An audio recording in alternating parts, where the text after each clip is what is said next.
Represent. और इसमें generally जो क्वेश्चन आता है वो मॉडलिंग ऑफ मैकेनिकल सिस्टम से आता है। ओके, इलेक्ट्रिकल सिस्टम की मॉडलिंग आती है बट कम आती है, बिकॉज इलेक्ट्रिकल सिस्टम की मॉडलिंग ऑलरेडी आपने सिग्नल सिस्टम में पढ़ी हुई है।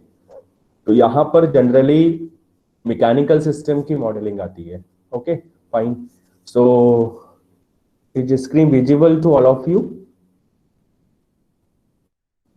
Yes. Okay. So note down the topic: modeling of physical systems. Okay, सभी लोग टॉपिक का नाम लिख लीजिए, modelling of physical systems. Okay, सभी ने लिख लिया? Modelling of physical systems. So what do you mean by modeling of physical systems? Any idea? What do you mean by modeling of physical systems? Any idea? Mic please mute कर लीजिए। Modelling of physical systems. Okay, so what do you mean by modelling of physical systems?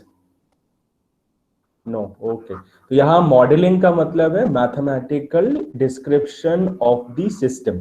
Okay, modelling of physical system means mathematical description of the system. Okay, because control system can be represented with a set of mathematical equations known as mathematical model of the system, or you can say mathematical description of the physical system. Okay, because these models are useful for analysis of control systems and for the design of control systems. Okay, analysis of control system means finding the output of the control system when we know the input and mathematical model of the system. Okay, and design of control system means finding the mathematical model of the system when we know the input and output of the system. Okay, so we can say mathematical models are mostly used in differential equation model, transfer function model, state space model. तो यहाँ पर आपको differential equation model भी study करना है, transfer function model भी study करना है, और यूनिट 2 में आपको स्टडी करना है state space model. Okay, so modelling of physical systems mean just we want to define mathematical behaviour of the system. Okay, so that we can analysis of the system, we can design the control system in a proper way. अगर आपको mathematical description नहीं पता होगा, आप system को proper way में design नहीं कर सकते, आप सिस्टम का आउटपुट प्रॉपर वे में एनालिसिस नहीं कर सकते। इसीलिए जो भी फिजिकल सिस्टम्स अवेलेबल हैं उनका आपको मैथमेटिकल बिहेवियर डिस्क्राइब करना पड़ेगा with the help of different elements, जो एलिमेंट्स सिस्टम में ऑलरेडी यूज्ड हैं।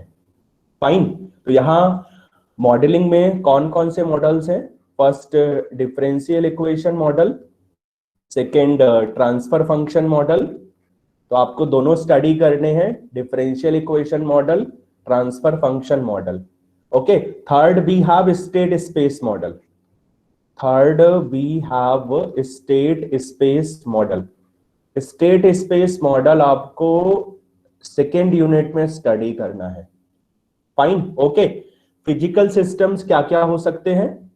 We have various types of physical systems like mechanical systems, electrical systems, thermal systems, hydraulic systems, chemical systems.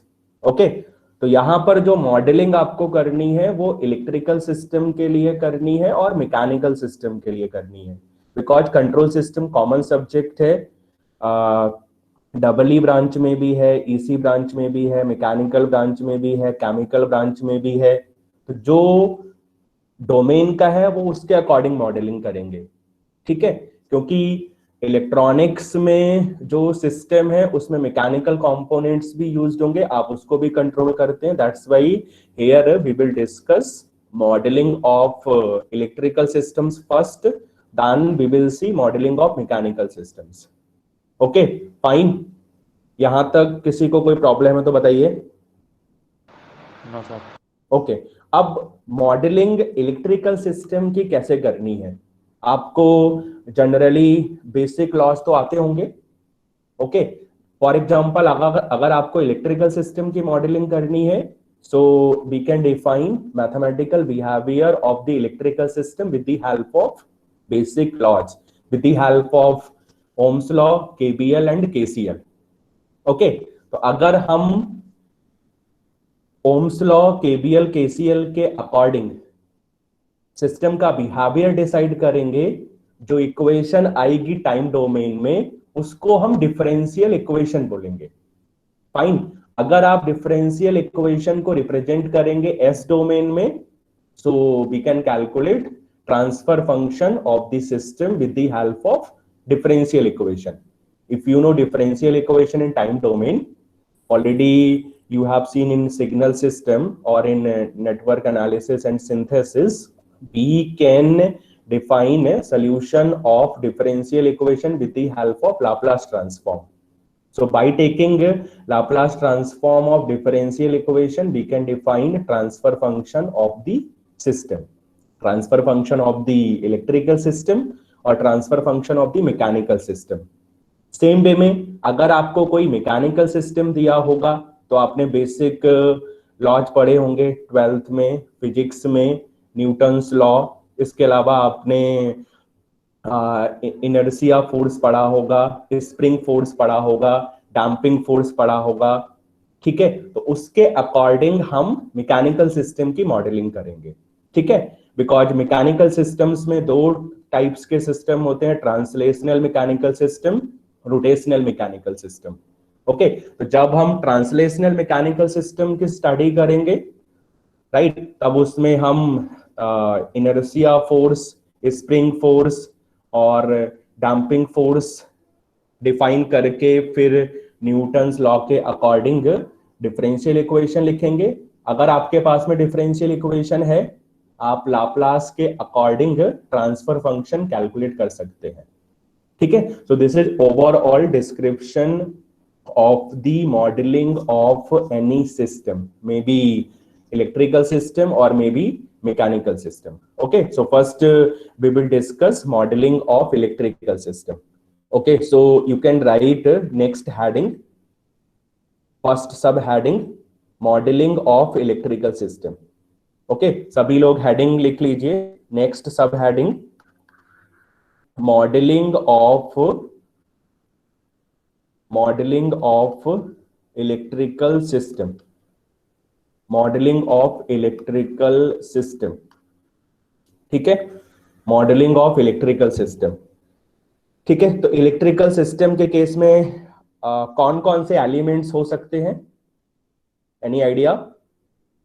Electrical system के case में कौन कौन से elements हो सकते हैं? Sir RLC, resistor, inductor and capacitor. Okay, input में भी वोल्टेज सोर्स और current source. In same way in output में भी वी हैव वोल्टेज और may be we have current. Fine, और किस लॉ के अकॉर्डिंग आपको मैथमेटिकल डिस्क्रिप्शन डिफाइन करना है? With the help of Ohm's law, with the help of KCL, with the help of KBL। Fine, तो ये तीनों लॉज आई थिंक सभी को आते होंगे। ओम्स लॉ सभी को आता है, आपने पढ़ा हुआ है। KCL भी सभी को आता होगा, होप सो, और KBL भी सभी को आता होगा। अगर आपको इलेक्ट्रिकल सिस्टम के लिए डिफरेंशियल इक्वेशन लिखनी है, आपको ओम्स लॉ यूज करना है, आपको KCL यूज करना है, आपको KBL यूज करना है। अगर आपको डिफरेंशियल इक्वेशन मिल जाएगी, उसके बाद आप डिफरेंशियल इक्वेशन का लाप्लास ट्रांसफॉर्म डिफाइन करके इलेक्ट्रिकल सिस्टम का ट्रांसफर फंक्शन कैलकुलेट कर सकते हैं।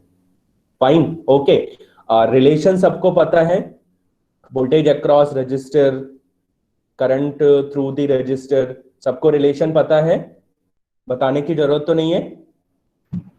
चलिए एक बार आप रिकॉल कर लीजिए। Suppose we have resistor R, suppose current through the resistor is I of T, voltage across the register suppose B of t. So what is the value of voltage across the register? V of t कितना होगा? IR. IR, R into I of t. What is the current through the register? What is the value of current through the register? You can easily define with the help of Ohm's law, V by R. Okay. Next element, you know, most common passive element, inductor. Okay. Suppose L, suppose current through the inductor is I of t, voltage across the inductor is suppose B of t. So here what is the value of B of t? इसको अगर मैं L लिख दूं, V subscript L. So what is the value of voltage across the inductor? L di by dt. Right, L di by dt. और ये सारे relation सबको पता होना चाहिए, बिकॉज आपका थर्ड ईयर का लास्ट सेम है, तो ऐसा ना हो कि आपको वोल्टेज ना पता हो इंडक्टर के अक्रॉस या करंट ना पता हो आपको इंडक्टर के थ्रू।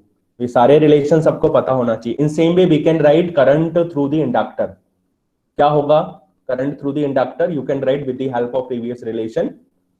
कितना होगा? 1 by L integration, right, V of dt. Fine. Okay. Third passive element.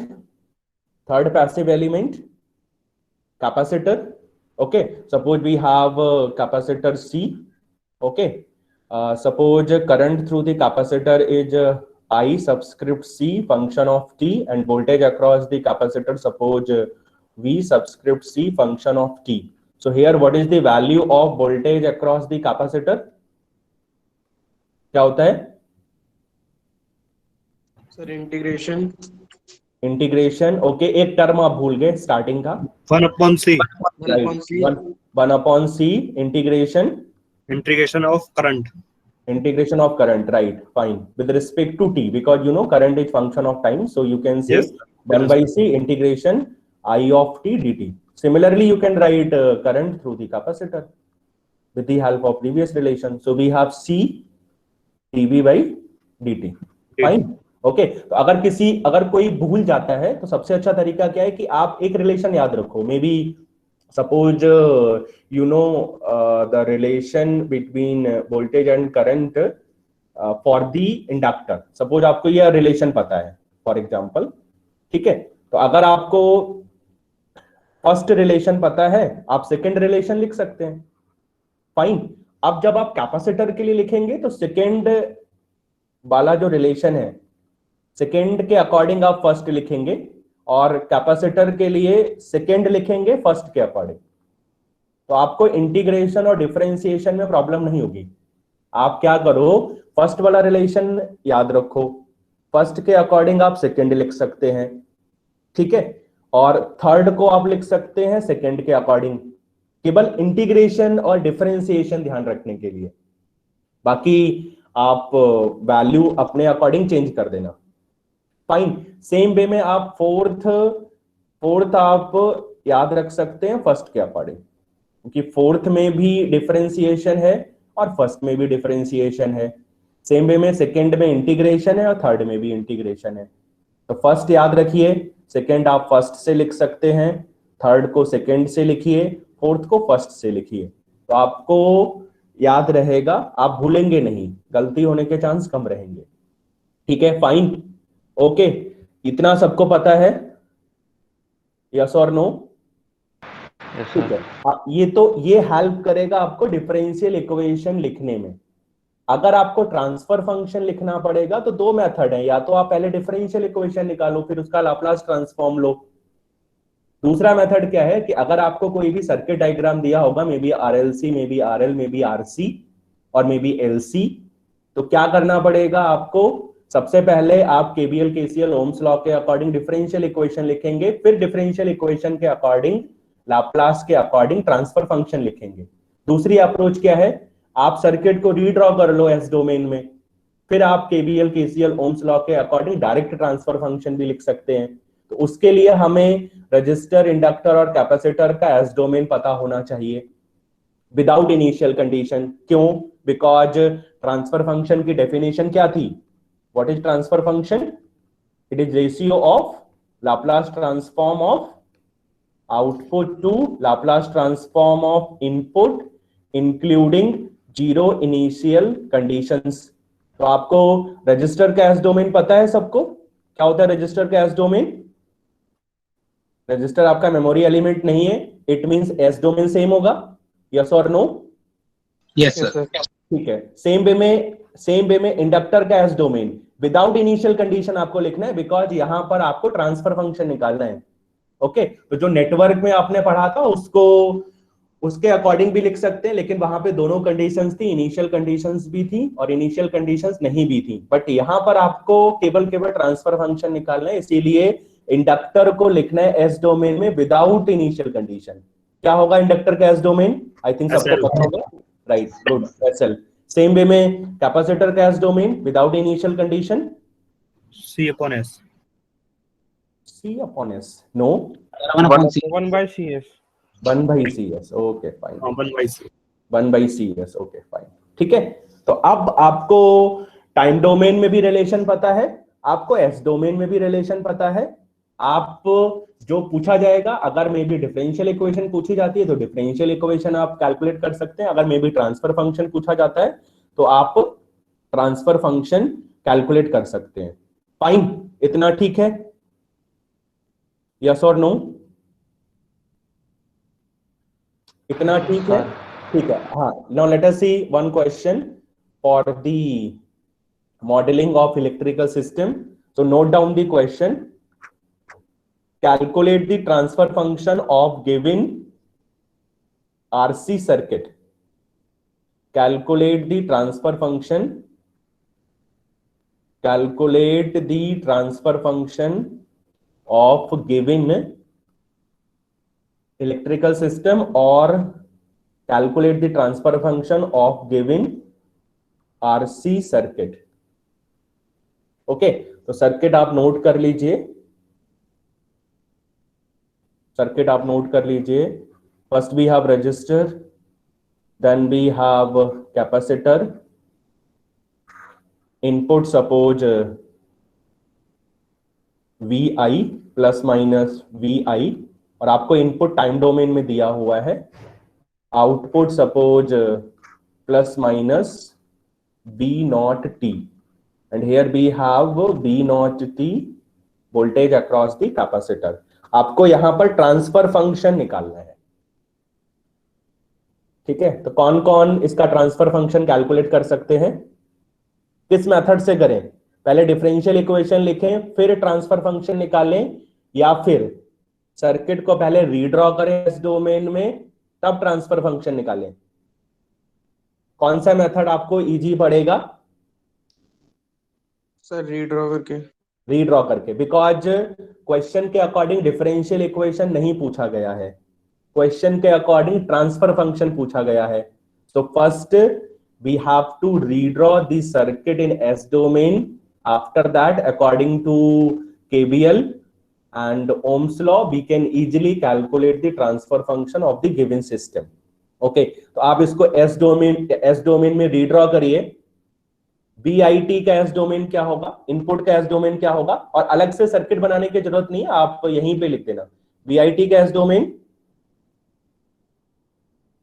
BIT का एस डोमेन क्या होगा, इनपुट का एस डोमेन क्या होगा, जस्ट केवल नोटेशन लिखनी है ना आपको।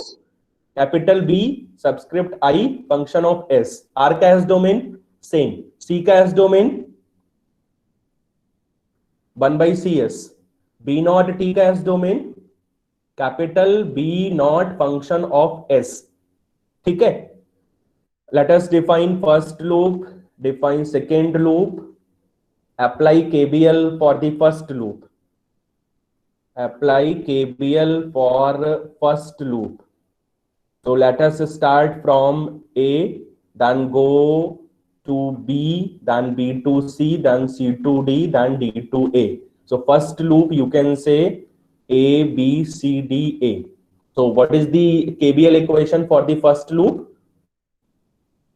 माइनस BIS, और आपको पता है करंट फ्लो होती है from higher potential to lower potential, तो पहले आपको करंट एज्यूम करनी पड़ेगी अगर नहीं गिवन है तो, और आपको पता है कि RC दोनों सीरीज में है, तो आप फर्स्ट लूप में करंट एज्यूम कर लीजिए, मे बी इन क्लॉकवाइज और एंटी क्लॉकवाइज। तो suppose current I of S, okay, in clockwise direction, और करंट की डायरेक्शन है B2C, and you know current will flow from higher potential to lower potential, plus minus, okay. So according to KBL फ्रॉम A to B we have minus BIS, from B to C we have plus कितना R into I of S, then C to D, current कैसे flow होगी C to D, तो C होगा higher potential पर और D होगा lower potential पर, सो we have plus कितना 1/CS I of S, D2 is 0, we don't have any element, we don't have any source, equal to 0। तो यहां से फर्स्ट इक्वेशन सबको मिल गई, यस और नो? फर्स्ट इक्वेशन क्या आएगी? R plus 1/CS into I of S, fine. So this is first. Second equation बताइए same way में। सेकेंड में तो आप डायरेक्ट लिख सकते हैं, सेकेंड के अकॉर्डिंग आपको B नॉट S निकालना है, और आपको पता है कि B naught S means voltage across CD, between C and D we have capacitor, और कैपेसिटर का इक्विवेलेंट इंपीडेंस कितना है S डोमेन में? 1/CS। So here directly you can write value of B naught S with the help of Ohm's law. So what is the value of B naught S? कितना होगा B naught S? 1/CS into 1/CS into I of S. Okay, second equation, fine. अब आपको निकालना क्या था? Transfer function. Okay, तो transfer function क्या होगा? What is transfer function? Ratio of Laplace transform of output to Laplace transform of input including zero initial conditions. हमने initial conditions पहले से ही जीरो एज्यूम की हुई है, सो ट्रांसफर फंक्शन क्या होगा? Ratio of B naught S to BIS। Answer 1/CS divided by R plus 1/CS। इसको आप सिंप्लीफाई कर लीजिए, answer 1 divided by 1 plus RC to S, या 1 plus SRC। So this is required transfer function for the given electrical system. Okay, so this will define a mathematical model of the electrical system. So already I told you mathematical model is nothing but it is mathematical description of the system. Modeling of system is just mathematical description of the system according to differential equation or according to transfer function. ठीक है, तो इसमें किसी को कोई problem तो नहीं है?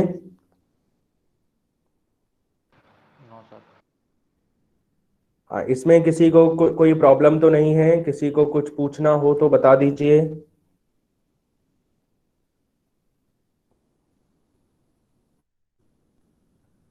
जल्दी से बताइए, सभी ने नोट कर लिया?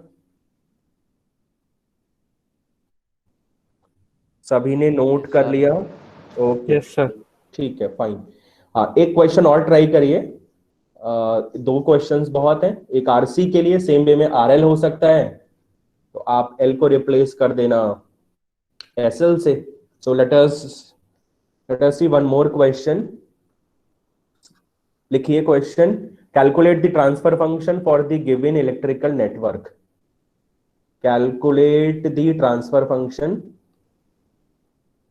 calculate the transfer function for the given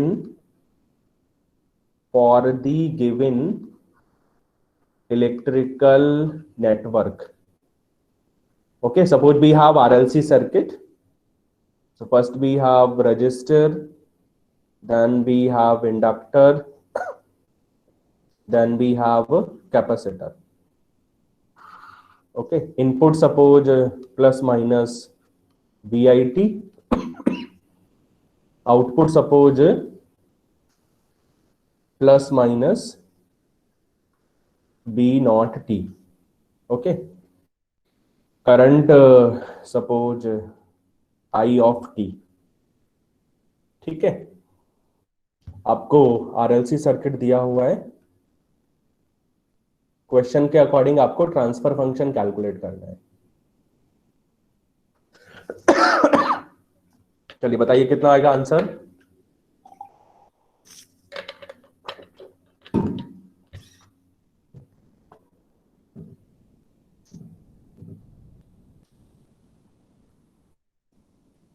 calculate कर लेंगे सभी लोग। हाँ, सभी लोग कैलकुलेट कर लेंगे इसको। Yes, sir. ठीक है, आंसर बताइए कितना आएगा। आंसर आपको सिंपलीफाई करके बताना है। ओके, तो आप चाहो तो पहले डिफरेंशियल इक्वेशन कैलकुलेट कर लो, फिर उसका लाप्लास लेके ट्रांसफर फंक्शन निकाल सकते हैं। दूसरी अप्रोच क्या है कि पहले सर्किट को रीड्रॉ कर लो एस डोमेन में, फिर डायरेक्ट आप ट्रांसफर फंक्शन निकाल सकते हैं। ठीक है, सो BIT का S domain you know capital BI function of S, R का S domain you know capital R, L का S domain you know SL, C का S domain you know 1/CS, B not T का S domain capital B naught S, और I of T का S domain capital I of S।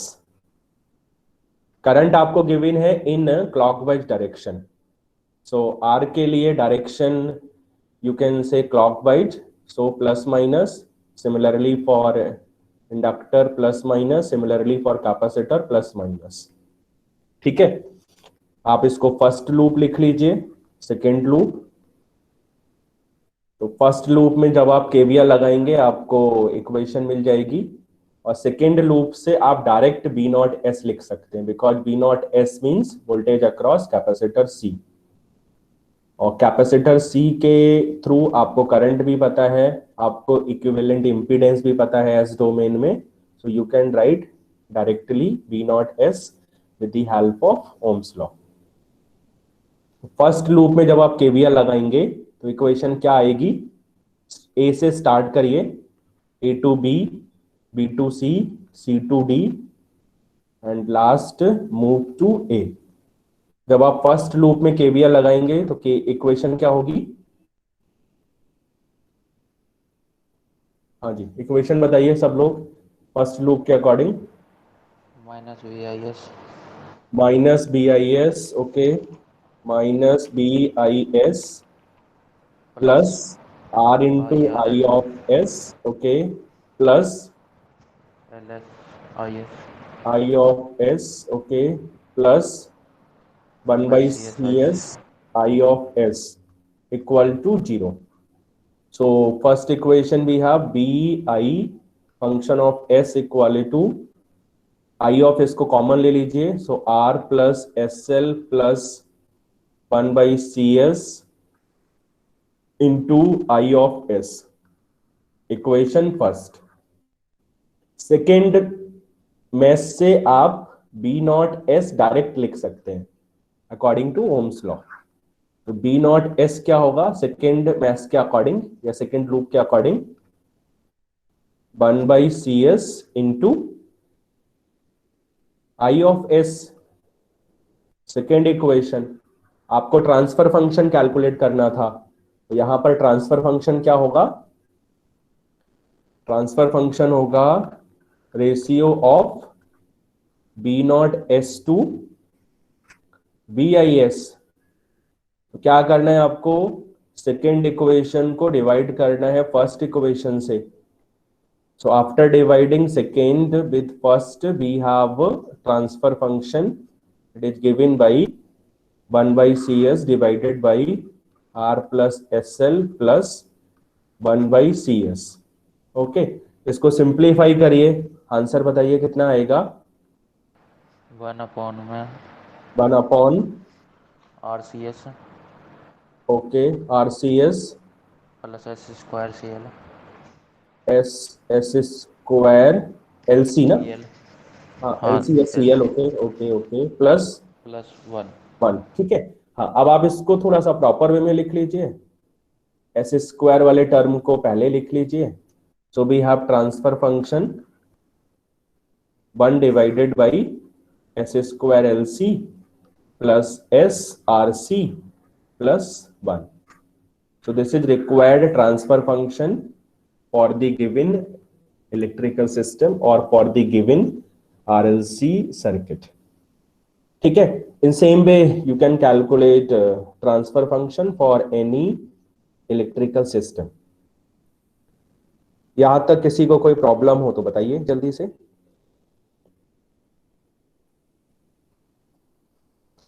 यहां तक किसी को कोई प्रॉब्लम हो तो बताइए। नो सर ओके, अब इलेक्ट्रिकल सिस्टम की मॉडलिंग तो सिंपल थी। ओके, मेन आपको प्रॉब्लम आएगी मैकेनिकल सिस्टम की मॉडलिंग करने में, बिकॉज इलेक्ट्रिकल सिस्टम के लिए ओम्स लॉ, केवीएल, केसीएल आपने कई बार पढ़ा हुआ है। आपने फर्स्ट ईयर में पढ़ा, आपने सेकेंड ईयर में पढ़ा, आपने थर्ड ईयर में पढ़ा, तो आपको आइडिया है कि ओके आर का एस डोमेन क्या होगा, इंडक्टर का एस डोमेन क्या होगा, कैपेसिटर का एस डोमेन क्या होगा। आपको केवीएल का भी आइडिया है, ओम्स लॉ का भी आइडिया है, तो आपने ट्रांसफर फंक्शन इजीली कैलकुलेट कर लिया। लेकिन मैकेनिकल सिस्टम का आइडिया आपको कम है, तो मैकेनिकल सिस्टम को थोड़ा सा ध्यान से देखेंगे। और जनरली जो मॉडलिंग आती है वो मैकेनिकल सिस्टम की ही आती है, इलेक्ट्रिकल सिस्टम की मॉडलिंग कम आती है। ठीक है, फाइन। ठीक, अब आपको मैंने दो टाइप के सिस्टम बताए थे, आप हेडिंग लिख लीजिए। Second subheading, modelling of mechanical systems. Main heading था modelling of physical systems. First subheading था modelling of electrical systems, already we have seen. Second subheading modelling of mechanical systems. Second subheading, modeling of mechanical system. Modeling of mechanical systems. ठीक है, okay. अब आपको mechanical system के लिए differential equation, mechanical system के लिए transfer function calculate करना है। मॉडलिंग मींस मैथमेटिकल डिस्क्रिप्शन आपको डिफाइन करना है अकॉर्डिंग टू डिफरेंशियल इक्वेशन और according to transfer function for mechanical systems. Okay, अब मैकेनिकल सिस्टम्स में दो टाइप्स के सिस्टम होते हैं। फर्स्ट आपने पढ़ा होगा मे बी, फर्स्ट कौन सा होता है, आपको मैंने बताया था। फर्स्ट कौन सा होता है, ट्रांसलेशनल मैकेनिकल सिस्टम। ठीक है, और सेकेंड कौन सा होता है, rotational. Rotational mechanical system. Rotational mechanical system. Okay, ठीक है। अब मुझे कोई डेफिनेशन बताएगा रोटेशनल मैकेनिकल सिस्टम की। सबसे पहले ट्रांसलेशनल मैकेनिकल सिस्टम की डेफिनेशन बताइए। What do you mean bye translational mechanical system? क्या होता है ट्रांसलेशनल मैकेनिकल सिस्टम?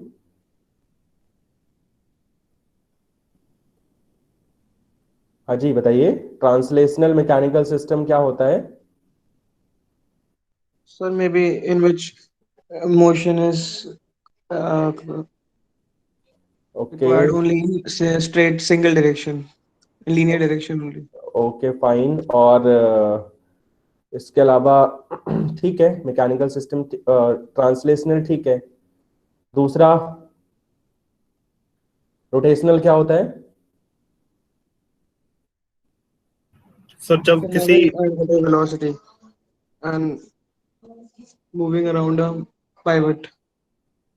ओके, ठीक है, फाइन। कोई आप एग्जांपल बता सकते हैं ट्रांसलेशनल मैकेनिकल सिस्टम का?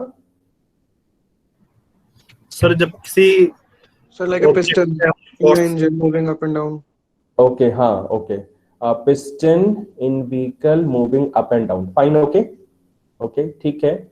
और रोटेशनल मैकेनिकल सिस्टम का कोई example? Sir, a clock. Clock, fine, okay. तो आपने कैसे डिफाइन किया translational mechanical system? According to motion of the body. So in translational mechanical system motion of the body is along the straight line, okay, and in rotational mechanical system motion of the body is about the fixed axis, okay. So with the help of motion of the body we can define a translational mechanical system, we can define a rotational mechanical system. In translational mechanical system we have motion of the body along the straight line. In rotational mechanical system motion of the body is about the fixed axis, fine. So in daily life we have seen so many examples of translational mechanical system, so many examples of rotational mechanical system, fine. अब यहाँ modelling आपको कैसे करनी है? तो जैसे electrical system में आपने एलिमेंट्स डिफाइन किए, register, inductor and capacitor, fine. फिर आपने इनपुट डिफाइन किया, मे बी वोल्टेज और करंट, आपने आउटपुट डिफाइन किया, may be voltage or current. In same way, first we will define elements of translational mechanical system, then we will define elements of rotational mechanical system, okay. उसके बाद ही हम modelling कर सकते हैं। तो translational mechanical system में fundamental passive elements कौन कौन से होते हैं? ट्रांसलेशनल मैकेनिकल सिस्टम में फंडामेंटल पैसिव एलिमेंट्स कौन कौन से होते हैं? Sir spring. हाँ, स्प्रिंग से पहले सब फर्स्ट होता है mass, okay. Next spring element, first mass element,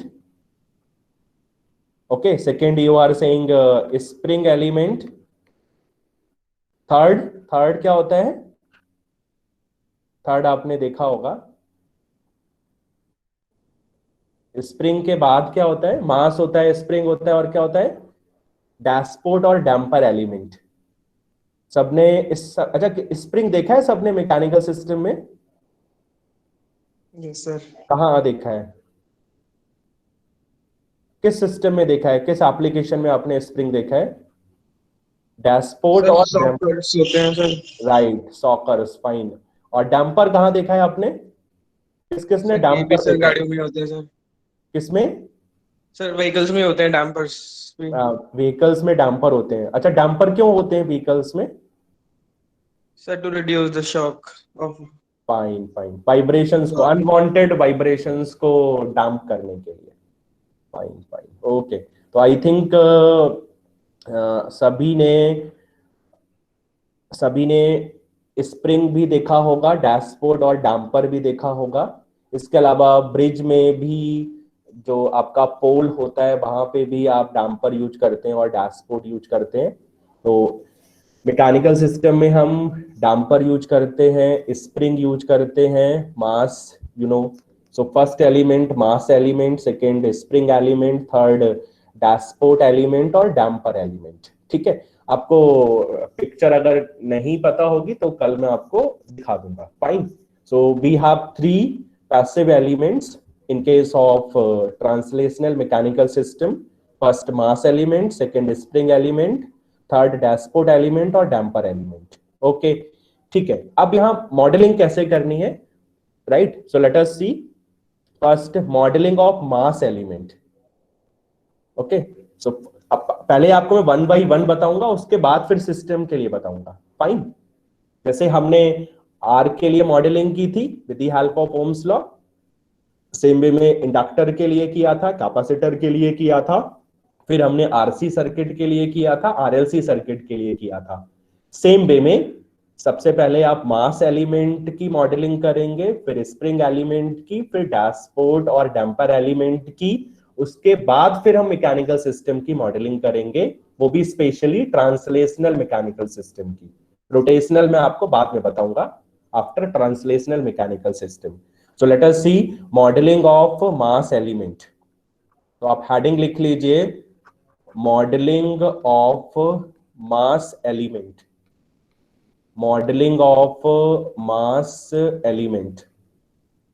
ठीक है, मास एलिमेंट क्या करता है, ये किस एनर्जी को स्टोर करता है? सर मास इनर्शिया, किसको स्टोर करता है? काइनेटिक एनर्जी को और पोटेंशियल एनर्जी को? सर पोटेंशियल, पोटेंशियल को। फिर स्प्रिंग किस एनर्जी को स्टोर करता है? सर मास मास सर करता है, स्प्रिंग करता है पोटेंशियल को। राइट, स्प्रिंग करता है पोटेंशियल एनर्जी को। Yes, sir. ओके, और मास किसको करता है? Mass it stores kinetic energy. Okay, अब मास की हम मॉडलिंग कैसे करेंगे? तो suppose we have body of mass capital M. Okay, suppose applied force F of t, then what will happen if we will apply a force on a body of mass capital M? Then what will happen? क्या होगा अगर हम किसी body पर force लगाते हैं, तब क्या होगा? Displacement, displacement. ओके, किस डायरेक्शन में डिस्प्लेसमेंट होगा? फोर्स के डायरेक्शन में। फोर्स की डायरेक्शन में डिस्प्लेसमेंट होगा। Suppose displacement x of t। ठीक है, फाइन। अब होगा क्या? मास क्या करेगा? मास क्या करेगा? अप्लाइड फोर्स का मास क्या करेगा? अप्लाइड फोर्स का अपोज करेगा। ठीक है, तो उस फोर्स को हम क्या बोलते हैं? Inertia force. और इनर्शिया फोर्स किसके प्रोपोर्शनल होता है? sir the amount of force applied, the amount of force sir the force applied. applied, okay, और न्यूटन्स लॉ के अकॉर्डिंग हम वैल्यू क्या लिखेंगे इनर्शिया फोर्स की? इसको मैंने लिख दिया, इसको मैं कितना लिखूं? sir minus of ft or F, ma, suppose F subscript M function of t, इसको हम बोलते हैं इनर्शिया फोर्स। इनर्शिया फोर्स, ठीक है, फाइन। इसको हम क्या बोलते हैं? Inertia force. और ये अप्लाइड फोर्स के अपोजिट डायरेक्शन में होगा। और इनर्शिया फोर्स हम कैसे लिखेंगे? इनर्शिया फोर्स किसके प्रोपोर्शनल होगा?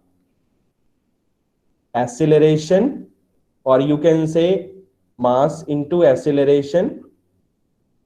एक्सीलरेशन को हम कैसे दिखाते हैं? एक्सीलरेशन को हम किससे दिखाते हैं? ए से। So we have inertia force mass into acceleration. Acceleration को हम डिस्प्लेसमेंट के टर्म्स में कैसे लिखते हैं? D square x by d t square. So first we have inertia force F M T mass into acceleration और m d square x by dt square. So this is modeling of mass element. Fine. This is modeling of mass element. इसमें किसी को कोई problem हो तो बताइए, क्योंकि अगर कोई मैकेनिकल सिस्टम होगा उसमें मास भी होगा, उसमें स्प्रिंग भी होगा, उसमें डैशपोर्ट भी होगा, तो आपको जब इक्वेशन लिखनी होगी तो एक साथ लिखनी पड़ेगी। उसमें भी पहले हम फ्री बॉडी डायग्राम बनाएंगे मास के लिए, फिर लिखेंगे। ओके, तो वो तो मैं आपको बता दूंगा बाद में। यहां तक ठीक है? किसी को कोई प्रॉब्लम हो तो बताइए। यहां तक ठीक है? किसी को कोई प्रॉब्लम हो तो बताइए। नो सर, ठीक है, तो फर्स्ट इक्वेशन सभी ने लिख ली। ओके, सेकंड क्या होगा? स्प्रिंग एलिमेंट, तो आप लिख लीजिए modelling of spring element, modelling of spring element, modelling of spring element. आपको पता है spring is an element which stores potential energy. ठीक है, अब सपोज आपने स्प्रिंग डिफाइन किया, स्प्रिंग का एक एंड आपने फिक्स्ड रख दिया, लेकिन ऐसा जरूरी नहीं है कि प्रॉब्लम में या सिस्टम में एक एंड हमेशा फिक्स्ड ही होगा। फाइन, ऐसा जरूरी नहीं है, मैं दूसरा तरीका भी आपको बता दूंगा। ठीक है, आपने स्प्रिंग डिफाइन किया, spring constant suppose k, fine, okay, और आपने फोर्स अप्लाई किया suppose F of t, then what will happen, again we have displacement suppose x of t. तो यहां पर अपोजिंग फोर्स क्या होगा, यहां पर अपोजिंग फोर्स क्या होगा, सर माइनस एक्स, कितना, माइनस के एक्स शायद restoring force. Minus k x, okay, any idea, और कोई बताएगा माइनस के एक्स के अलावा? Sir minus k x square. Minus k x square, okay, any idea, और कोई बताएगा मुझे? अच्छा, आपने माइनस के एक्स क्यों बोला? क्योंकि अपोजिंग फोर्स तो केवल क्या होगा, स्प्रिंग कांस्टेंट इनटू डिस्प्लेसमेंट, और you can say spring force is directly proportional to displacement. Okay, तो यहां पर आपने माइनस के एक्स क्यों बोला? सर रेस्टोरिंग फोर्स तो सर अपोजिट में लगेगी ना। हाँ, अपोजिट में तो लगेगा, रिस्टोरिंग फोर्स अपोजिट में तो लगेगा, लेकिन यहां पे तो केवल आपको डायरेक्शन दिखानी है ना। तो आप रिस्टोरिंग फोर्स को क्या लिखेंगे, रिस्टोरिंग फोर्स को आप लिखेंगे सपोज एफ सबस्क्रिप्ट के function of T, and you know it is directly proportional to displacement, so you can define restoring force or a spring force with the help of k into x of t, okay, where you know k will define spring constant, okay, unit क्या होगी spring constant की, newton per metre, k spring constant, के आपका है spring constant unit newton per metre. Fine, so this is modelling of spring element. ठीक है, तो यहां पर एक एंड स्प्रिंग का फिक्स्ड था। ओके, अब आप दूसरा मेथड देख लीजिए। ठीक है, इसमें किसी को कोई प्रॉब्लम तो नहीं है, इसमें किसी को कोई प्रॉब्लम तो नहीं है? सर जब ये अपोज कर रहा है तो इसमें आप माइनस नहीं लगाएंगे, यूज नहीं करेंगे? नहीं, माइनस यूज करने की जरूरत नहीं है, हमने उसको अपोजिंग फोर्स ही बोला है। जब हम मैकेनिकल सिस्टम की मॉडलिंग करेंगे उसमें प्लस माइनस हम कंसीडर करेंगे। एफकेटी अपोजिंग फोर्स ही है, जैसे हमने मास एलिमेंट में इनर्शिया फोर्स को अपोजिंग फोर्स बोला था, सेम वे में यहां पर भी स्प्रिंग फोर्स अपोजिंग फोर्स ही है। सो you can also write minus k x t, लेकिन अगर मैंने उसको अपोजिंग फोर्स बोला है तो ऑब्वियसली उसकी डायरेक्शन अप्लाइड फोर्स के अपोजिट होगी। तो जब मैं आपको ओवरऑल सिस्टम की मॉडलिंग बताऊंगा तब आप वहां प्लस माइनस कंसीडर करना। ठीक है, यस और नो? ठीक है, यस सर। तो वहां पे क्या होगा, अप्लाइड फोर्स भी होगा, अपोजिंग फोर्स भी होगा, तो आप न्यूटन्स लॉ के अकॉर्डिंग लिखेंगे ना, algebraic sum of all forces equal to 0, तब वहां लिख लेना आप। तो वहां प्लस माइनस हम कंसीडर करेंगे, डोंट वरी। फाइन, अगर किसी को डाउट हो so you can also write minus k x t, लेकिन अगर आप इसको अपोजिंग फोर्स लिख रहे हैं it means direction applied force के जस्ट अपोजिट है। ठीक है, ओके, फाइन। हाँ, सेकंड में क्या हो सकता है, अगर स्प्रिंग के आपने स्प्रिंग के किसी भी एंड को फिक्स नहीं किया है, तब क्या होगा? सपोज स्प्रिंग कांस्टेंट के, ओके, आपने फोर्स अप्लाई किया, सपोज एफ ऑफ टी, ठीक है, फर्स्ट एंड के लिए डिस्प्लेसमेंट सपोज x1t, सेकेंड के लिए डिस्प्लेसमेंट सपोज x2t। अब यहां पर स्प्रिंग फोर्स क्या होगा या रिस्टोरिंग फोर्स क्या होगा? अपोजिंग फोर्स यहां कितना होगा? FKT की वैल्यू कितनी होगी बताइए? यहां पर FKT की वैल्यू कितनी होगी?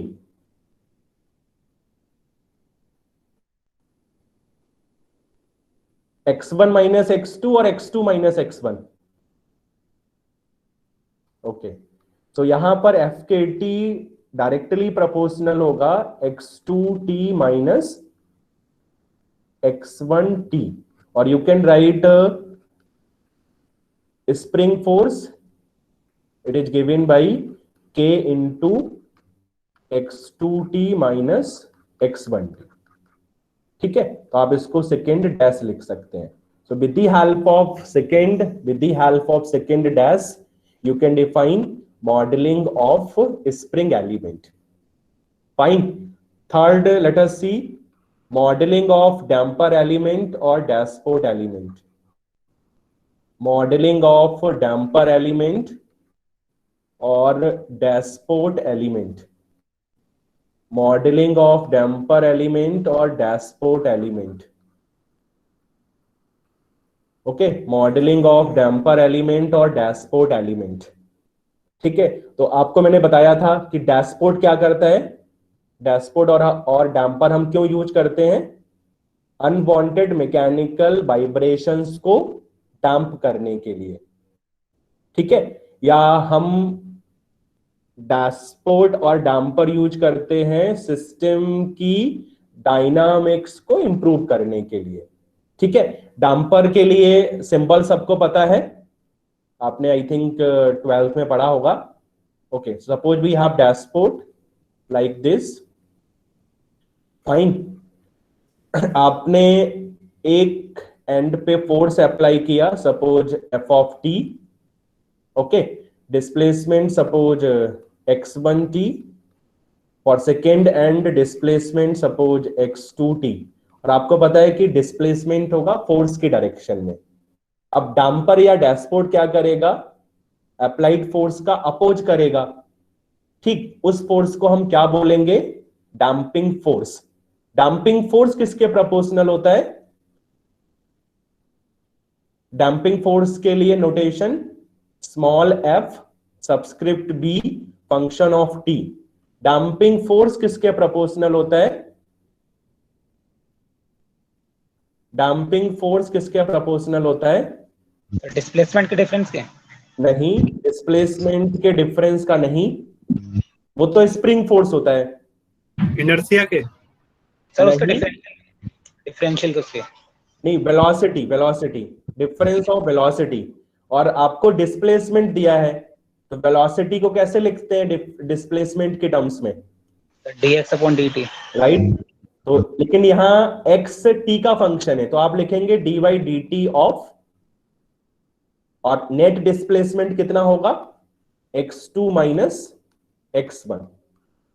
फाइन, तो देखो सबसे पहला जो आपने इनर्शिया फोर्स लिखा था उसमें एक्सेलरेशन था, आपने जो सेकेंड फोर्स लिखा था स्प्रिंग फोर्स, उसमें डिस्प्लेसमेंट था, थर्ड जो आपने लिखा हुआ है डैम्पिंग फोर्स, उसमें वेलोसिटी है, तो इसीलिए यहां dy dt of x2 minus x1 लिखा है आपने। Fine, so we can write damping force according to b का मतलब क्या होता है? डैम्पिंग कॉफिशिएंट, कुछ बुक्स ने d भी लिखा है, damping coefficient. Okay, so damping force होगा b dy dt ऑफ कितना? x2 minus x1। Okay, so this is modelling of dashpot element और मॉडलिंग ऑफ डैम्पर एलिमेंट। अब यहां तक किसी को कोई प्रॉब्लम हो तो बताइए जल्दी से। This is modelling of dashpot element और डैम्पर एलिमेंट। तो सबसे फर्स्ट, अगर अगर कोई मैकेनिकल सिस्टम होगा उसमें मास होगा, इसमें स्प्रिंग होगा, उसमें डैशपोर्ट होगा, ठीक। अगर आप मास या बॉडी पर फोर्स अप्लाई करेंगे, अपोजिंग फोर्स कौन सा होगा? Inertia force. इनर्शिया फोर्स की वैल्यू मास इनटू एक्सेलरेशन। सेकेंड, अगर आप स्प्रिंग पर फोर्स अप्लाई करेंगे, अपोजिंग फोर्स कौन सा होगा? Spring force. Value spring constant into displacement. Same way में अगर आप डैशपोर्ट पे फोर्स अप्लाई करेंगे, अपोजिंग फोर्स क्या होगा? Damping force. Value damping coefficient into velocity. और आपको क्वेश्चन में डिस्प्लेसमेंट दिया होगा तो आप एक्सेलरेशन को डिस्प्लेसमेंट के टर्म्स में लिख सकते हैं, आप वेलोसिटी को डिस्प्लेसमेंट के टर्म्स में लिख सकते हैं। तो यहां तक किसी को कोई प्रॉब्लम हो तो बताइए। यहां तक किसी को कोई प्रॉब्लम हो तो बताइए। No sir. पक्का?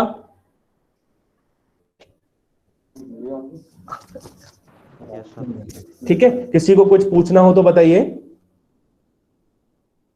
जल्दी से। नो? हाँ, किसी को कुछ पूछना हो तो बताइए। अच्छा ठीक है, एक मैं छोटा सा आपको सिस्टम दे रहा हूं। बॉडी है, मास m है, मास से डैशपोर्ट कनेक्टेड है, डैशपोर्ट का कॉफिशिएंट b है, डैशपोर्ट का सेकेंड एंड मैंने फिक्स कर दिया, ठीक है। मास से मैंने स्प्रिंग कनेक्ट किया, स्प्रिंग का कांस्टेंट k है, स्प्रिंग का मैंने सेकेंड एंड फिक्स कर दिया, ठीक है, फाइन। तो ये आपका हो गया स्प्रिंग मास डैम्पर सिस्टम। इस कौन सा सिस्टम हो गया? ये स्प्रिंग मास डैम्पर सिस्टम, ठीक। इसकी मॉडलिंग करनी है। तो जब भी आप मैकेनिकल सिस्टम की मॉडलिंग करेंगे, आप मास के लिए फ्री बॉडी डायग्राम बनाएंगे। तो यहां एक ही मास है, तो मास के लिए फ्री बॉडी डायग्राम कैसे बनेगा? याद रखना, जब भी किसी भी मैकेनिकल सिस्टम की मॉडलिंग होगी, हमेशा आप बॉडी के लिए या मास के लिए फ्री बॉडी डायग्राम बनाएंगे। तो फ्री बॉडी डायग्राम बनेगा मास m के लिए। अब फ्री बॉडी डायग्राम आप देख लीजिए। मास हमने m, अप्लाइड फोर्स में लिख देता हूं यहां पे, अप्लाइड फोर्स है f ऑफ t और डिस्प्लेसमेंट भी है x ऑफ t, ठीक है। अब बताइए मुझे, अगर आप फ्री बॉडी डायग्राम बनाएंगे मास m के लिए, तो सबसे पहले हम कौन सा फोर्स देखेंगे? डैम्पिंग कॉफिशिएंट सपोज b है।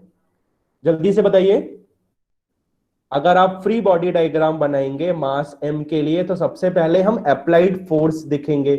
अप्लाइड फोर्स आपको क्वेश्चन में दिया होगा, आपने लिख दिया f ऑफ t। आपको डिस्प्लेसमेंट दिया होगा, आपने डिस्प्लेसमेंट लिख दिया x ऑफ t। अब मुझे अपोजिंग फोर्स बताइए, पहला अपोजिंग फोर्स कौन सा होगा? फर्स्ट अपोजिंग फोर्स कौन सा होगा? ड्यू टू मास इटसेल्फ, उसको हम क्या बोलेंगे? Inertia force. तो इनर्शिया फोर्स की वैल्यू कितनी होगी? इनर्शिया फोर्स होगा कैपिटल M इंटू एक्सेलरेशन। आपको दिया हुआ है डिस्प्लेसमेंट, तो कितना होगा? m d square x by d t square. Yes और नो? यस और नो? Yes, sir. दूसरा, मास से स्प्रिंग कनेक्टेड है, मास से स्प्रिंग कनेक्टेड है, तो स्प्रिंग की वजह से अपोजिंग फोर्स होगा। इसको हम क्या लिखेंगे? F K T. और एफ के टी की वैल्यू कितनी होगी? के x ऑफ t। राइट। मास से डैशपोर्ट भी कनेक्टेड है, तो थर्ड अपोजिंग फोर्स कौन सा होगा? थर्ड अपोजिंग फोर्स कौन सा होगा? F B T. और एफ बी टी की वैल्यू क्या होगी? कोएफिशिएंट b इंटू वेलोसिटी, आपको डिस्प्लेसमेंट दिया है तो वेलोसिटी क्या लिखेंगे, dx/dt। ठीक, अब यहां से डिफरेंशियल इक्वेशन क्या आएगी, आपको न्यूटन्स लॉ पता है, algebraic sum of all forces is equal to 0। अब यहां प्लस माइनस होगा। ठीक, तो आपको पता है एफ ऑफ टी तो अप्लाइड फोर्स है, बाकी सारे अपोजिंग फोर्सेस है, तो हम इक्वेशन क्या लिखेंगे न्यूटन्स लॉ के according, F of T minus F M T minus F K T minus F V T equal to 0, right. तो we have equation or differential equation, it is given by f of t equal to m, सबकी value put कर दीजिए, d square x by d t square plus कितना k x of t plus b d by d T of x of t। Okay, so this is differential equation for mass spring damper system. यही system की modelling है, यही system का mathematical description है। Transfer function आपको मैं कल बताऊंगा। हेलो सर, हाँ जी, ये एफ वी ऑफ टी ये पॉजिटिव नहीं होगा क्योंकि ये तो फोर्स की डायरेक्शन में है। नहीं, कहां फोर्स की डायरेक्शन में है,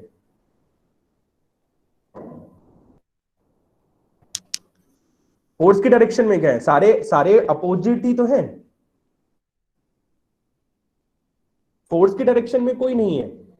आपको मैंने यही तो बताया था कि अगर सबसे पहले हम क्या करेंगे, मास के लिए फ्री बॉडी डायग्राम बनाएंगे।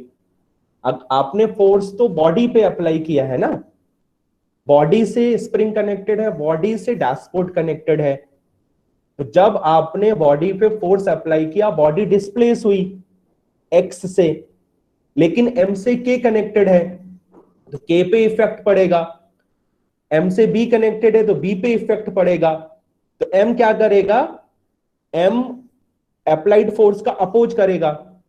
सेम वे में m से k कनेक्टेड है, k अप्लाइड फोर्स का अपोज करेगा। सिमिलरली m से b कनेक्टेड है, b भी अप्लाइड फोर्स का अपोज करेगा।